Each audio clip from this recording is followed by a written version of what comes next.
mengajarkan kebaikan.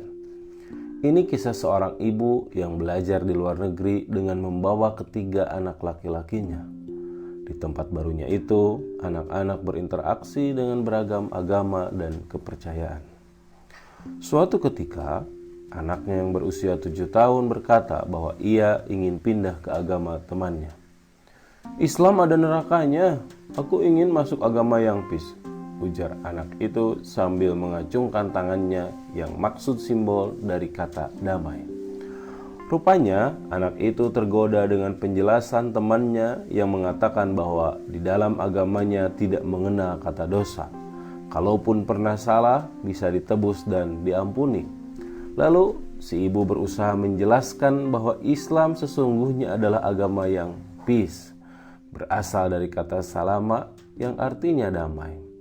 Tak hanya konsep, ibu tersebut juga menjelaskan dalam kehidupan sehari-hari, khususnya di Indonesia yang mayoritas Muslim. Namun, anak tersebut tampak tak puas dan malah bertanya, "Tapi kok ibu-ibu yang pernah aku lihat kebanyakan cerewet dan suka marah-marah sama anaknya. Padahal mereka orang Islam. Kalau anaknya lagi main malah dimarahi. Bapak-bapaknya juga banyak yang galak. Kalau nyuruh salat sambil membentak anaknya. Malah ada orang tua yang suka melotot dan memukul anaknya. Guru ngaji juga ada yang suka menakuti anak-anak. Itu tidak peace."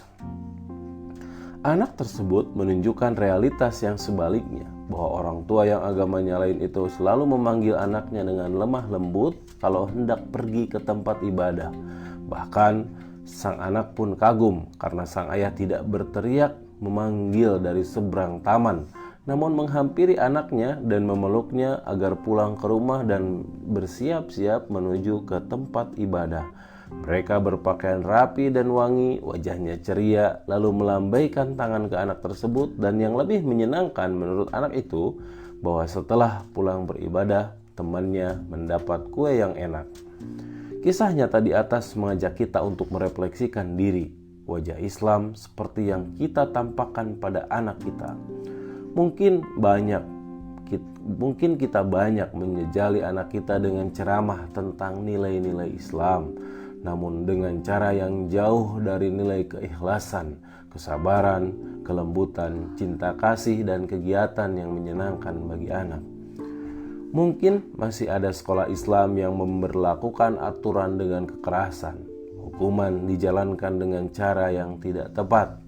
Namun, jika nilai-nilai kebenaran dan kebaikan disampaikan dengan cara kekerasan, maka akan membuat nilai-nilai itu tidak menampakkan keindahannya. Suatu kali, seorang anak berusia 7 tahun yang belum bisa khusyuk salatnya ditakut-takuti dan diancam gurunya bahwa ia akan disuruh belajar di kamar mandi. Alih-alih membuat anak itu termotivasi, tapi malah sebaliknya. Pertama, bisa jadi membuat anak membenci ibadah sholat karena selain terasa membebani, juga membuka kemungkinan ia mendapat hukuman. Kedua, bisa jadi muncul kesan dalam benak anak tersebut bahwa kamar mandi adalah semacam sel tempat melaksanakan hukuman. Dengan demikian, kemungkinan juga ia malas ke kamar mandi untuk sekedar mandi atau menyikat gigi. Pendidikan modern dengan menggunakan teknologi yang canggih sudah dapat merekam aktivitas otak siswa. Dan telah banyak dibuktikan bahwa cara terbaik untuk menanamkan kebiasaan positif adalah dengan cara membuat anak merasa nyaman dan menyenangkan. Semoga kita dapat senantiasa mengajarkan kebaikan dengan cara baik dan tepat. Assalamualaikum warahmatullahi wabarakatuh.